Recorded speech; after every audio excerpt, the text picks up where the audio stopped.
Hi, I'm Janine Friedman, owner of Choice Training and Coaching Solutions. I coach stressed out professionals who want to live happier, work smarter, and lead better. I have a passion for helping people reach their full potential in work and in life. Today, we're going to be talking about emotional intelligence. I have spent over 23 years of my career helping people be successful in the workplace, and I have found that nothing is more important than a person's emotional intelligence.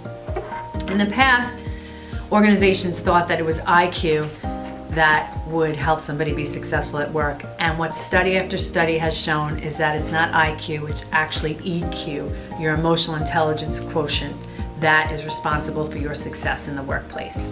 And what do we mean by emotional intelligence? Well, it definitely means that we are not ignoring our emotions. Instead, we are getting to a place where we can readily handle any emotions that come our way, and we can harness the power that comes from learning what our emotions are telling us, getting the messages from our emotions. I have found that Daniel Goleman breaks down emotional intelligence into 4 key dimensions, and that seems to be the easiest way that I can explain it to people. So I'm going to go over the 4 dimensions. But before we do that, I want to also let you know that the higher you go in an organization, the more important it is for you to develop your emotional intelligence.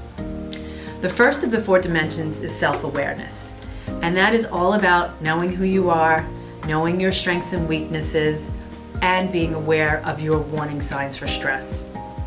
You are getting messages from your body, your mind, and your spirit, and it's important to recognize when you're getting your early warning signs of stress.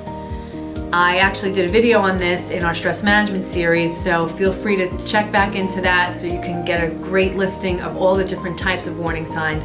But the key is that successful people are aware of their warning signs for stress, they have that self-awareness, and they know what they need to do to handle the stress once they see those warning signs, and they do take immediate action to deal with the stress.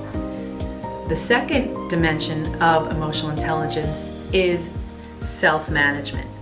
So knowing what your warning signs are for stress, or knowing what your triggers are, or what might set you off, what your pet peeves are, is all well and good, but it doesn't mean anything if you don't take any action. So the second piece is managing your stress and managing your emotions. So figuring out what is going to work for you as soon as you notice those early warning signs of stress.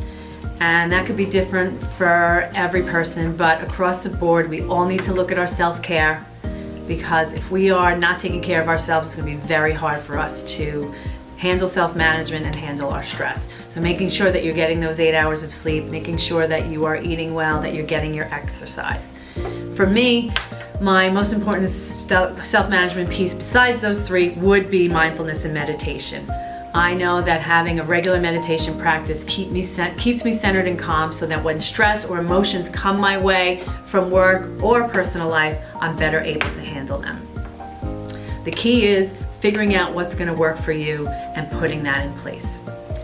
The third dimension is social awareness, and this relies on 2 abilities: your ability to listen and your ability to have empathy. So when we talk about listening, especially if you're in a leadership role, it's not solving somebody's problem or taking over the employee's problem. Instead, it's actually listening and just reflecting back what they're saying. This moment that you recognize that you are starting to formulate a response or a solution to a problem, that's the moment that you need to recognize that you're out of the listening mode. And as you move up in an organization, this quality is completely one of the most important things you can do.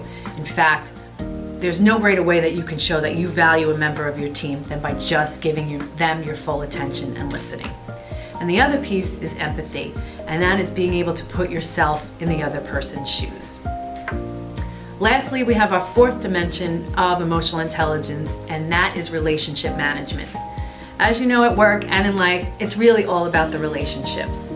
And you want to be able to work on those first 3 dimensions so that it can bring you to this 4th one, so that you can maintain solid, close relationships and have relationships that are built on trust, where you can handle conflict that might come up, and you have that strong connection. So those are the 4 key dimensions to emotional intelligence. That's self-awareness, self-management, social awareness, and relationship management. Cannot stress to you enough how important your emotional intelligence is in the workplace. And in fact, I weave it into every single coaching session I do or every training program that I conduct. It is that important. So I encourage you to start taking steps to build your emotional intelligence. And if you want to work further on that, feel free to reach out to us for a one-on-one coaching session. Remember, success is a choice. Thanks.